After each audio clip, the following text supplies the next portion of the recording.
हमारे सभी मित्रों को मेरा सादर नमस्कार। मित्रों, हमारा यह आज का वीडियो उत्तराखंड बोर्ड कक्षा 9 के विद्यार्थियों के लिए है। आज के इस वीडियो में हम उत्तराखंड बोर्ड कक्षा 9 के सैंपल पेपर को देखने जा रहे हैं कि उत्तराखंड बोर्ड के कक्षा 9 के हिंदी का पेपर किस प्रकार से परीक्षा में आने वाला है। तो इसमें जो सबसे पहला जो प्रश्न है, प्रश्न एक जो है वो है निम्नलिखित साहित्य गद्यांश को पढ़कर उसके नीचे दिए गए बहुविकल्पीय प्रश्नों के उत्तर सही उत्तर विकल्प चुनकर दीजिए।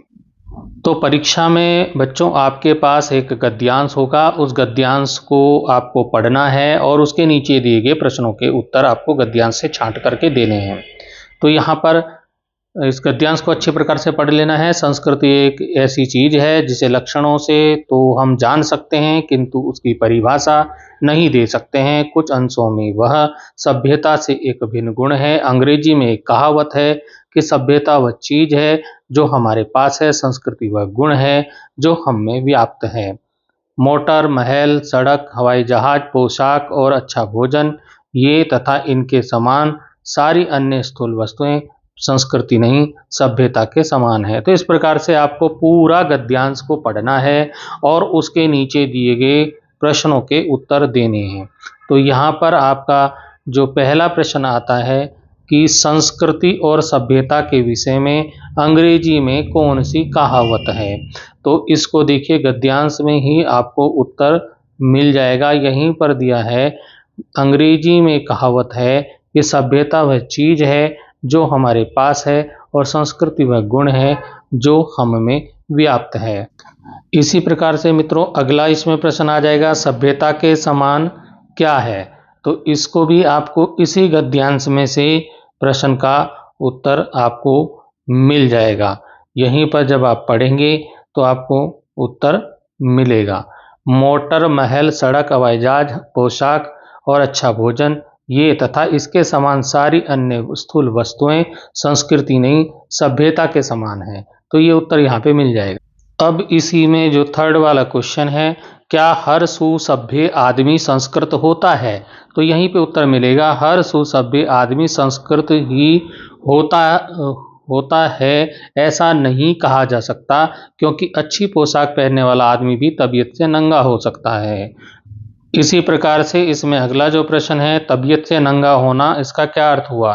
तो चरित्रहीन होना मान लीजिए ये इसका उत्तर है। तो ये उत्तर आपको छांट करके लिखना होगा। अगला प्रश्न है, सुख सुविधा से में कौन सा समास है। जो भी समास होगा उसमें आप क्या करना है, उसके उत्तर को लिख देना है। अब आता है गद्यांश का उपयुक्त शीर्षक क्या है। अब गद्यांश का उपयुक्त शीर्षक मान लीजिए संस्कृति है, तो ये उत्तर आप लिख देंगे। अब चलते हैं प्रश्न संख्या 2। प्रश्न संख्या 2 बच्चों, जो प्रश्न संख्या 2 आएगा पेपर में वो होगा एक निबंध लिखने को, जो कि 200 शब्दों में एक निबंध लिखना है। तो यहाँ पर पहला जो निबंध दे रखा योगासन और स्वास्थ्य है, दूसरा निबंध दे रखा पर्यावरण प्रदूषण।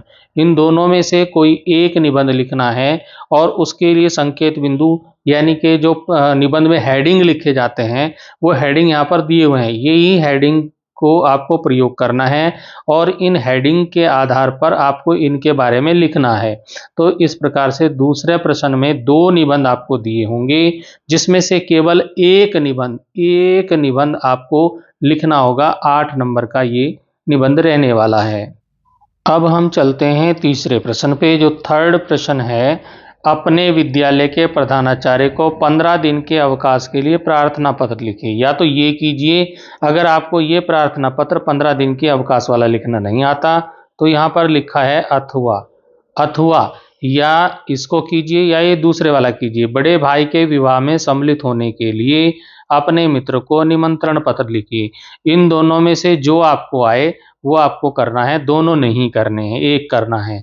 अब आता है प्रश्न संख्या 4 में क है, किसी एक उपसर्ग से 2 शब्द बनाकर लिखिए।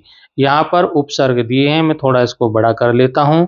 तो यहाँ पर उपसर्ग दिए हैं, जैसे अपने अन जो उपसर्ग है, अब इससे शब्द बनाना है जिसमें अन आए शुरू में। जैसे हो गया अनपढ़, तो ऐसे 2 शब्द बनाने हैं। जैसे अभी, अभी से बन जाएगा अभी नव। इस तरह से उपसर्ग इसके बनाने हैं। तो जैसे सम से हो गया सम, सम सम क्या हो गया सम्मान, सम्मान। ये तो इस तरह से शब्द आपको बनाने हैं। दो शब्द बनाने किसी एक से, चाहे इसके बनाओ चाहे इसके बनाओ चाहे इसके बनाओ, आपको दो शब्द बनाने हैं। अब आता है अगला प्रश्न खा, किसी एक शब्द से मूल शब्द और प्रत्यय अलग करके लिखिए। जैसे हो गया लड़कपन, लड़कपन। अब इसमें से अलग अलग कर दीजिए, लड़क अलग हो जाएगा, धनपन, ये लड़कपन, ये अलग अलग प्रत्यय अलग हो गया और जो है मूल शब्द अलग हो गया। जैसे झगड़ालू, झगड़ा धन आलू, वैज्ञानिक विज्ञान धनिक। तो इस तरह से आप किसी एक शब्द के, आपको यहाँ पर बोला है किसी एक शब्द का, तीनों के नहीं लिखने, किसी एक का लिखना है। अब आता है प्रश्न गा, किसी एक का समास विग्रह करके समास का नाम लिखिए। किसी एक का, जैसे आजीवन, आजीवन मतलब जीवन भर। और नीलकंठ, नीलह कंठ यस्य सा, नीला गला है, नीला कंठ है जिसका, मतलब शिवजी। चौराहा, चार राहों का समूह, चार राहों का, जहाँ चार राहें हो, चार रास्ते हों। तो इस तरह से इनका विग्रह करना है, समास का नाम बताना है। अब चलते हैं प्रश्न संख्या 5 पर। पांचवा है उद्देश्य और विधेय को व्याकरण सहित समझाइए। उद्देश्य किसे कहते हैं और विधेय किसे कहते हैं, ये व्याकरण का पार्ट है, आपने पढ़ा होगा तो आप इसको कर पाएंगे, नहीं पढ़ा होगा तो नहीं कर पाएंगे। अगला प्रश्न है प्रश्न संख्या 6, अनुप्रास अथवा रूपक अलंकार को परिभाषा सहित समझाना है। तो अनुप्रास अथवा, अथवा शब्द आ गया, या तो आपको अनुप्रास को के बारे में लिखना है या फिर रूपक अलंकार के बारे में लिखना है। तो कक्षा 9 के जो पाठ्यक्रम है उसमें व्याकरण है तो उसको जरूर पढ़िएगा। अब या फिर इसमें या करके दिया है, या ये भी नहीं आता, ना आपको अनुप्रास आ रहा है ना रूपक आ रहा है, तो आप ये वाला कीजिए, कनक कनकते सौगुनी मादकता अधिकाय में कौन सा अलंकार है। इस लाइन में कौन सा अलंकार है, इसमें यमक अलंकार है, तो उसकी परिभाषा आपको लिखनी है यमक अलंकार की। अब आता है प्रश्न संख्या 7। प्रश्न संख्या 7 में आपको किसी एक काव्यांश पर आधारित प्रश्नों के उत्तर देने हैं। यहाँ पर ये कविता दी गई है, कबीरदास जी की ये कविता है। संतो भाई आई ज्ञान की आंधी रे, भ्रम की टाटी सबे उड़ानी, माया रे ना बांधी, हिति चित्त की द्वैत उरानी, हुई गिरानी मोह बलिंडा टूटा, तृष्णा छानी परी घर ऊपरी को बदी का भांडा फूटा। तो ये कविता है, इस कविता को आप पढ़ लेना क्योंकि ये पद है कबीरदास जी का और इस पे प्रश्न पूछे गए हैं। तो ये जरूरी नहीं है कि यही परीक्षा में आएगा, इस तरह का पेपर आ सकता है, ये मैं आपको यहाँ बताने का प्रयास कर रहा हूँ। अब आता है इसमें प्रश्न, निम्नलिखित प्रश्नों के उत्तर दीजिए। पद का आशय स्पष्ट कीजिए। जो ये पद है, जो ये कविता है, इसका क्या आशय है, क्या अर्थ है, वो आपको बताना है। अगला प्रश्न है, निम्नलिखित प्रश्नों के उत्तर दीजिए। तो कबीर के अनुसार कैसी आंधी आई है, कबीर के अनुसार ज्ञान की आंधी आई है, तो ये उत्तर हो जाएगा। उन्होंने कहा ना संतो भाई आई ज्ञान की आंधी रे, तो मतलब ज्ञान की आंधी है। अगला प्रश्न है, ज्ञान की आंधी में क्या उड़ गया, तो ज्ञान की आंधी में क्या उड़ गया, उसमें कबीर जी ने लिखा है भ्रम की टाटी सबे उड़ानी, माया रहे ना बांधी। जो भ्रम की पर्दे हैं वो सारे उड़ गए हैं और माया ने जिसको बांध रखा था वो माया भी उसको बांध नहीं सकी। इसी में अगला प्रश्न है कि तृष्णा रूपी छप्पर के गिरने से क्या फूट पड़ा, तो कुबुद्धि का भांडा फूटा। तृष्णा की का छप्पर जब गिरा तो कुबुद्धि का भांडा फूट गया। यहीं पर दिया है, देख लीजिए, यहीं पे दिया है, तृष्णा छानी परी घर ऊपरी, कुबुद्धि का भांडा फूटा। तो इस तरह से यहीं से आपको प्रश्नों के उत्तर मिलने वाले हैं। यदि आपको कबीरदास जी की वो कविता जो अभी बताई वो ज़्यादा कठिन लग रही है तो उसके जगह पर ये अथवा प्रश्न करके दिया है, ये वाली कविता आप कर लीजिए। हंसमुख हरियाली हिम आतप सुख से अलसाए से सोए, भीगी अंधियाली में निसी की तारक स्वप्नों में से खोए, मरकत डिब्बे सा खुला ग्राम जिस पर नीलम नभ आच्छादन, निरुपम हिमांत में स्निग्ध शांत, निज शोभा से हरता जनमन। तो ये कविता, इस वाली कविता पे प्रश्न के उत्तर दे दीजिए। यहाँ पर पहला प्रश्न है, तारों भरी रात का वर्णन अपने शब्दों में लिखना है। तो या तो वो वाला कर लीजिए या ये वाले कर लीजिए।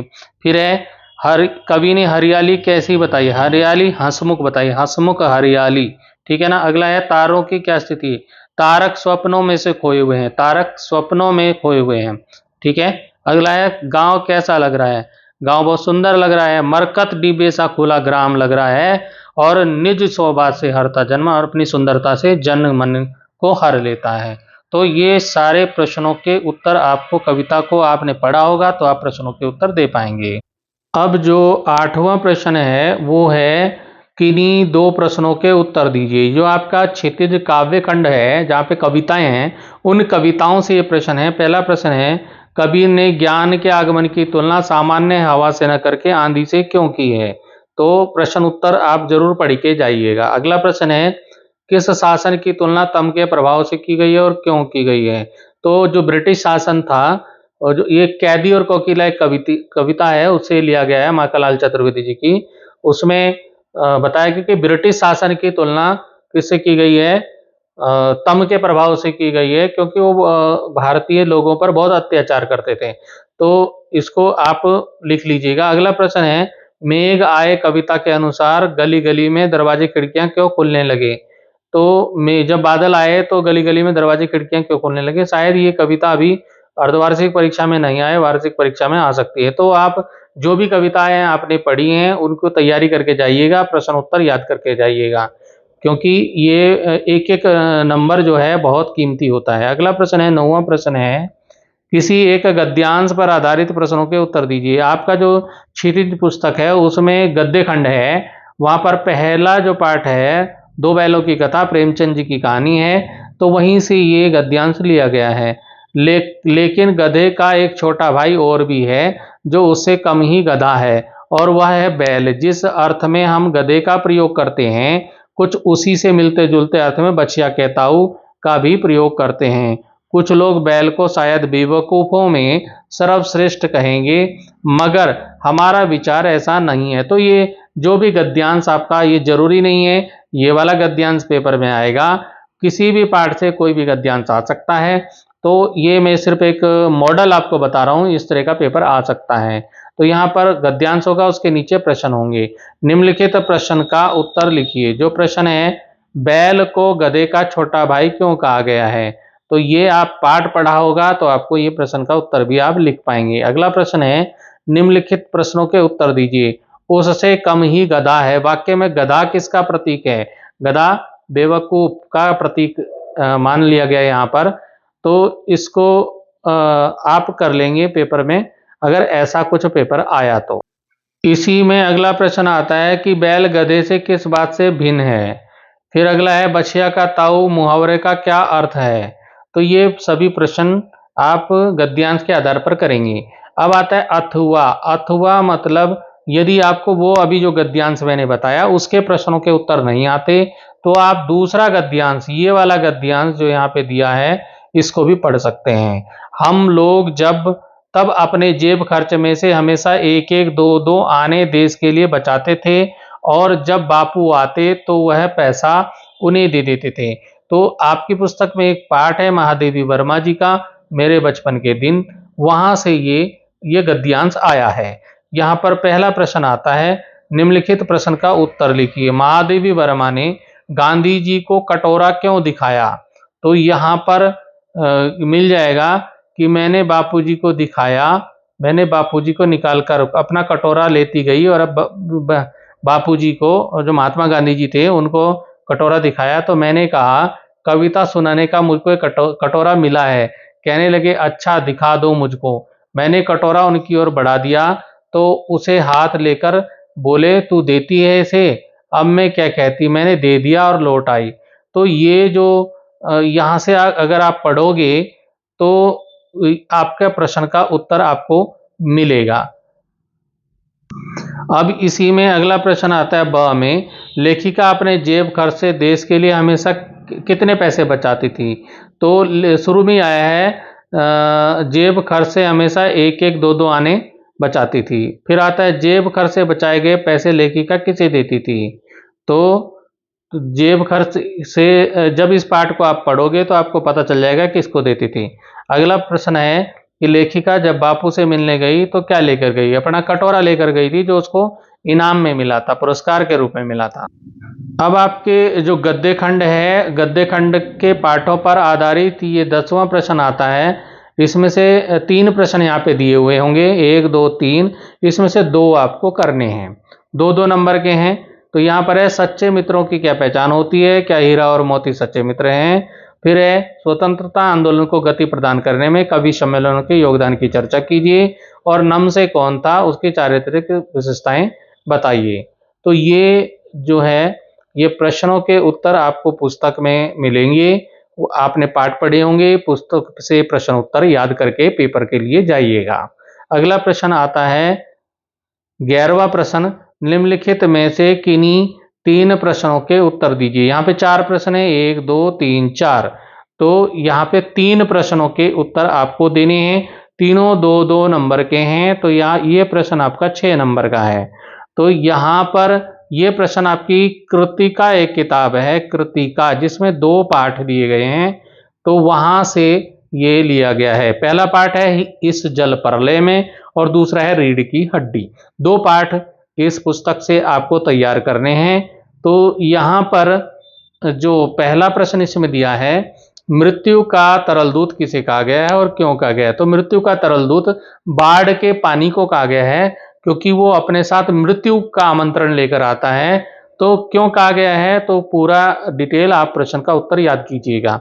अगला प्रश्न आता है कि नौजवान के पानी में उतरते ही कुत्ता भी पानी में कूद गया। जब नौजवान नाव से नीचे उतरा, क्योंकि नाव वालों ने कहा कि कुत्ते को हम साथ में नहीं ले जाएंगे, तो नौजवान पानी से उतरा तो कुत्ता भी एकदम से छपाक से मालिक के पीछे पीछे उतर गया। तो दोनों ने किन भावनाओं के वशीभूत होकर ऐसा किया? तो प्रश्न का उत्तर आप याद कर लीजिए। अगला है, शंकर जैसे लड़के या उमा जैसी लड़की समाज को कैसे व्यक्तित्व की जरूरत है? तो हमें हमारे समाज को उमा जैसी लड़की की जरूरत है। क्यों जरूरत है, ये आप प्रश्न का उत्तर याद कीजिए।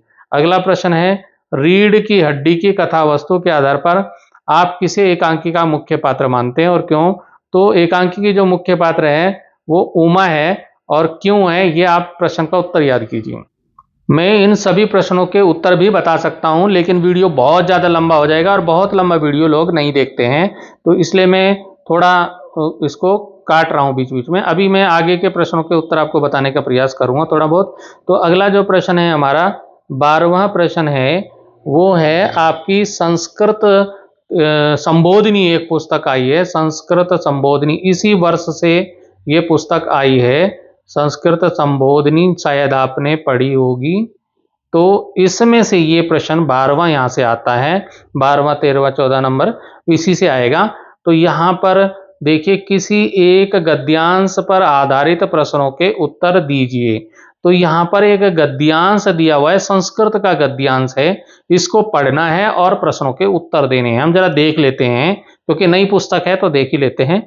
उत्तराखंड से पंच प्रयागेशु अन्यतम प्रयाग केदार प्रयाग इति नामना प्रसिद्धम। तो उत्तराखंड के जो 5 प्रयाग हैं उनमें से एक जो प्रयाग है वो देव प्रयाग के नाम से प्रसिद्ध है। अत्र अलकनंदाया भागीरथ्या च परम पावनम संगम स्थलम अस्ति। यहाँ पर अलकनंदा और भागीरथी जो नदियां हैं उनका परम पवित्र जो संगम का स्थान है।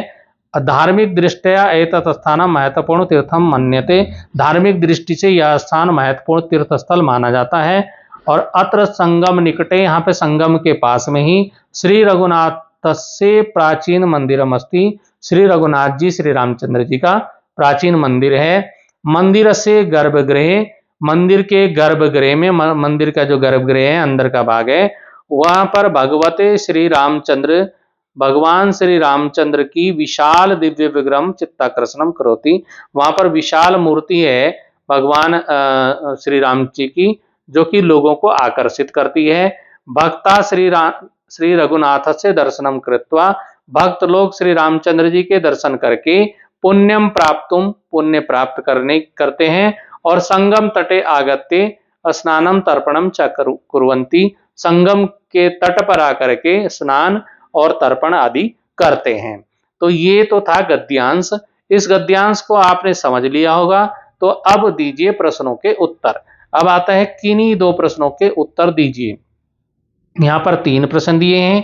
पहला प्रश्न है उत्तराखंड कति प्रयागा संति। तो उत्तराखंडे पंच प्रयागा, कितने प्रयाग हैं? पंच प्रयाग। तो ये इसका उत्तर हो जाएगा। अब आता है पंच प्रयागेशु अन्यतम प्रयागा का 5 प्रयागों में जो अन्यतम प्रयाग कौन सा है जहां जिसका यहाँ पे वर्णन किया गया है वो है देव प्रयागा। तो ये उत्तर हो जाएगा। अगला है कुत्र अलकनंदया भागीरथया च संगम स्थलम अस्ति। कहां पर अलकनंदा और भागीरथी का संगम स्थल है? तो इसका भी उत्तर हो जाएगा देव प्रयागे, देव प्रयागेशु, देव प्रयागे। तो ये उत्तर हो जाएगा। तो ये उत्तर आपको इसी गद्यांश में से छांट के आपको मिल जाएंगे इन प्रश्नों के उत्तर। अब आता है अगला प्रश्न, इसमें निम्नलिखित प्रश्नों के उत्तर दीजिए। देव प्रयागे कस्य प्राचीन मंदिरम अस्ति। देव प्रयाग में किसका प्राचीन मंदिर है? तो श्री रघुनाथ से प्राचीन मंदिरम अस्ति। श्री रघुनाथ जी का प्राचीन मंदिर है। फिर है जना कुत्र स्नानम तर्पणम च कुर्वन्ति। लोग कहाँ पर स्नान और तर्पण करते हैं? तो श्री रघुनाथ से दर्शनम कृत्वा पुण्यम प्राप्तुम संगम तटे। कौन से संगम तटे? पंच प्रयागेषु, पंच प्रयाग से संगम तटे स्नानम तर्पणम कुर्वन्ति। तो यहीं पर प्रश्नों के उत्तर आपको मिलने वाले। अब यदि आपको ये वाला गद्यांश समझ में नहीं आया, ये वाला गद्यांश आपको कठिन लगा, तो दूसरा भी यहाँ पर गद्यांश अथवा करके दिया है, तो उसके प्रश्नों के उत्तर कर लीजिए। पर दोनों में से किसी एक के करने हैं। यहाँ पर है आश्रम प्राप्त, आश्रम पहुंच करके मुनि मनसी, मुनि मन में, मुनि यहाँ पर महर्षि वाल्मीकि की बात हो रही है। तस्या एव घटना, उस घटना के बारे में स्मरण करो अकरोत। कौन सी घटना है? इस पाठ को पढ़ना होगा। ये सभी पाठों के वीडियो मेरे चैनल पर उपलब्ध हैं, वहां से आप देख पाएंगे। ठीक है, तो यहाँ पर उस घटना का स्मरण करते हैं वाल्मीकि जी, जो घटना नदी के तट पर हुई थी।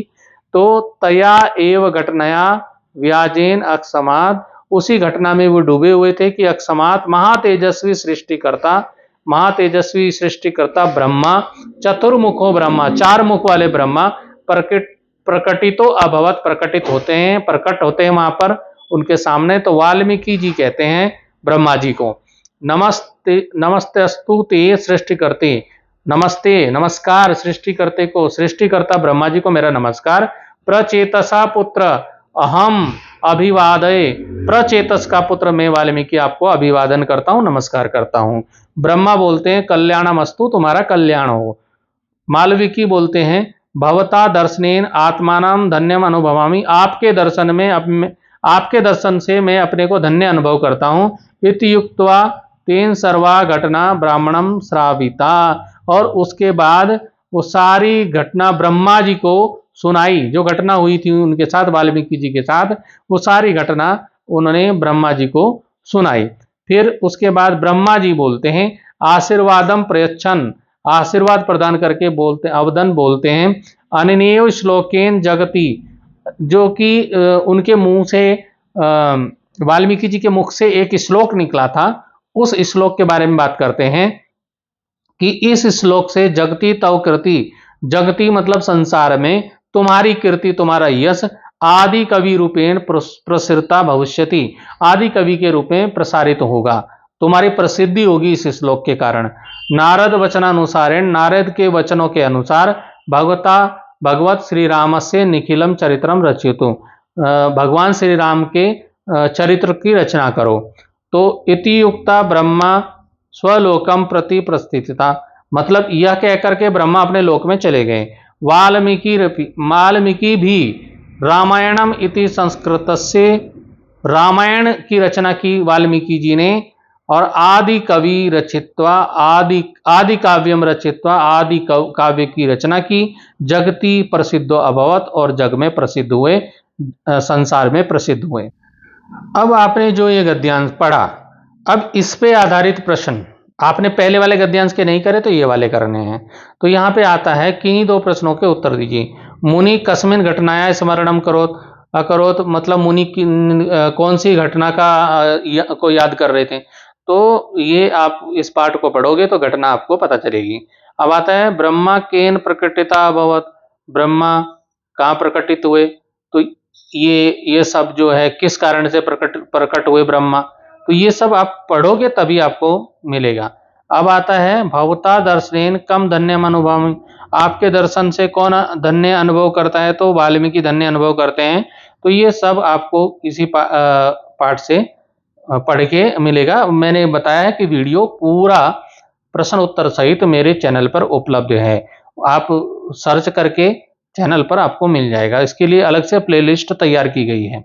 अगला प्रश्न है, निम्नलिखित प्रश्नों के उत्तर दीजिए।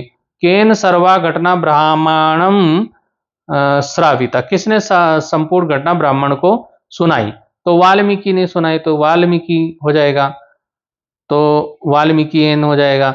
अगला है कि कस्य निखिलम चरित्रम रचितु, किसके चरित्र की रचना करो, किसके चरित्र की रचना के लिए कहा था, श्री राम से, तो श्री राम से निखिलम चरित्रम रचितु, यहां से इसका उत्तर हो जाएगा। तो गद्यांश में उत्तर आपको मिलने वाले हैं। अभी आपने संस्कृत संबोधिनी से गद्यांशों को देखा, अब आएगा पद्यांश। पद्यांश मतलब श्लोक, श्लोक पे आधारित प्रश्न होंगे। यहाँ पे 13वां प्रश्न आएगा, किसी एक श्लोक पर आधारित प्रश्नों के उत्तर दीजिए। तो यहाँ पर 2 श्लोक भी हो सकते हैं और एक भी हो सकता है। तो श्लोक यहाँ पर एक ही दिया गया है, यहाँ पे दिया है लोभात क्रोधा प्रभवती, लोभ से क्रोध उत्पन्न होता है, और लोभात कामः प्रजायते, लोभ से काम भी उत्पन्न होता है, लोभात मोहश्च नाशश्च, लोभ से मोह नाश सब होता है, लोभा पापस्य कारणम, लोभ पापों का कारण है। तो अब यहाँ पे प्रश्नों के उत्तर आपको देने हैं। पहला प्रश्न है यहाँ पर कि क्रोधा कस्मात् प्रभवती, यहीं पे दिया लोभात क्रोधा प्रभवती, ये उत्तर हो जाएगा। अब आता है काम कस्मात् प्रजायते, यहीं पर दिया है, अगली लाइन यहीं पे दिया है लोभात कामा प्रजायते, ये उत्तर हो जाएगा। फिर है लोभा कस्य कारणम, यहीं पर उत्तर दिया है, देखिए लोभा पापस्य कारणम। सब प्रश्नों के उत्तर यहीं पर मिलने वाले हैं। अब आता है अगला प्रश्न है, लोभात किम उत्पन्नम भवती, लोभात से क्या उत्पन्न होता है, लोभात कामा प्रजायते, ये होता है, लोभात क्रोधा, लोभात मोह, तो ये सारी चीजें इसमें आ जाएंगी। अब आता है लोभात मनुष्य से किम भवती, लोभ से मनुष्य का क्या होता है, लोभ से मनुष्य का जो है क्या होता है, क्रोध बढ़ता है, काम बढ़ता है, मोह नाश, नाशच होता है, लोभ से मनुष्य का नाश निश्चित है। तो ये प्रश्नों के उत्तर आपको इसी श्लोक से पढ़ करके आपको मिलने वाले हैं। अगला 14 नंबर का प्रश्न है, तो ये भी आपका संस्कृत संबोधिनी से ही होने वाला है। संस्कृत संबोधिनी के पाठों के अंत में प्रश्न दिए गए हैं, उन प्रश्नों को आप पढ़ना है। जैसे क है, कर्णप्रयागे कयो नदियों मिलनम भवति, कर्णप्रयाग में कौन कौन सी नदियों का मिलन होता है, कौन सी 2 नदियां हैं जो मिलती हैं, तो कर्णप्रयाग का। फिर है उत्साह कीदृशम अस्ति, उत्साह कैसा होता है, उत्साह बलवान होता है, तो ये आपको मिल जाएगा पुस्तक में। फिर है रामा कश्मीर वंश से उत्पन्न आसी, राम कौन से वंश में हुए थे उत्पन्न, तो इक्ष्वाकु वंश में हुए थे, तो ये भी आपको पढ़ने को मिलेगा। अगला है उत्तराखंड से राज्य वृक्ष कहा, उत्तराखंड का राज्य वृक्ष कौन सा है, बुरांश वृक्ष है।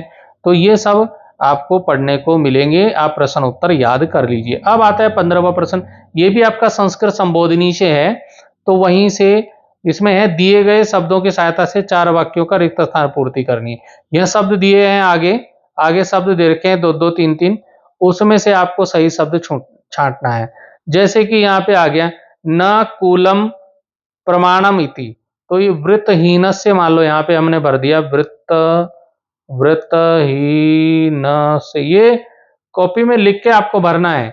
इसी प्रकार से अब आता है वाल्मीकि स्वाश्रम में एकदा, वाल्मीकि एक बार अपने आश्रम में चिंता मग्न, यहाँ पे क्या हो जाएगा, यहाँ पे खाली स्थान में हो जाएगा चिंता मग्न।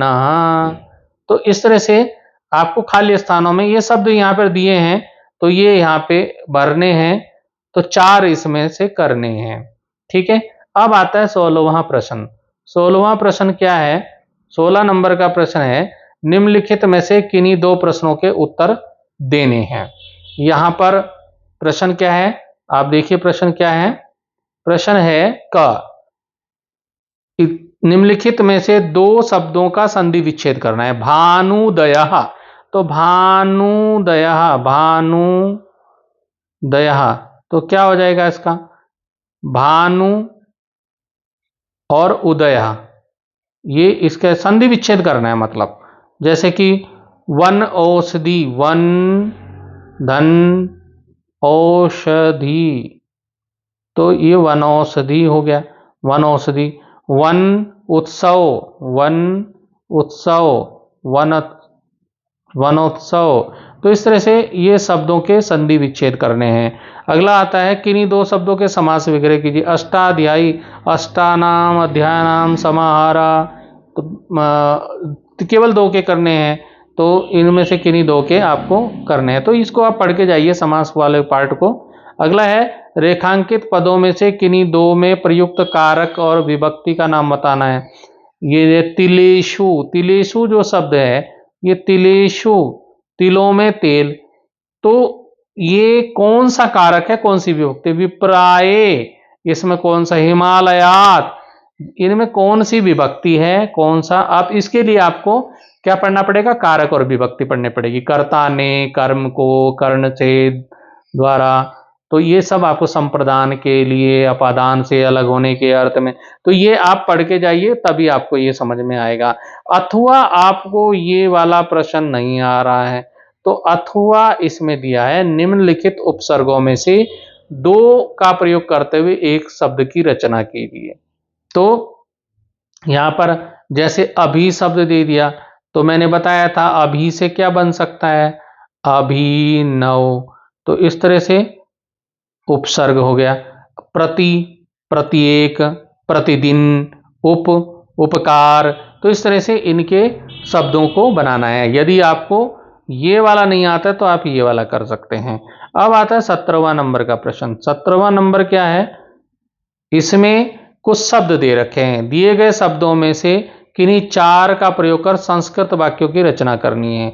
यहाँ पिश्वा, उद्यानम, अत्र, यूयम, पित्वा, पालकाय, इन शब्दों का संस्कृत वाक्य बनाने हैं। या इसको भी आप नहीं कर सकते तो अथवा दे रखा है, तब आप दिए गए वाक्यों में से किन्हीं दो का संस्कृत में अनुवाद कर सकते हैं।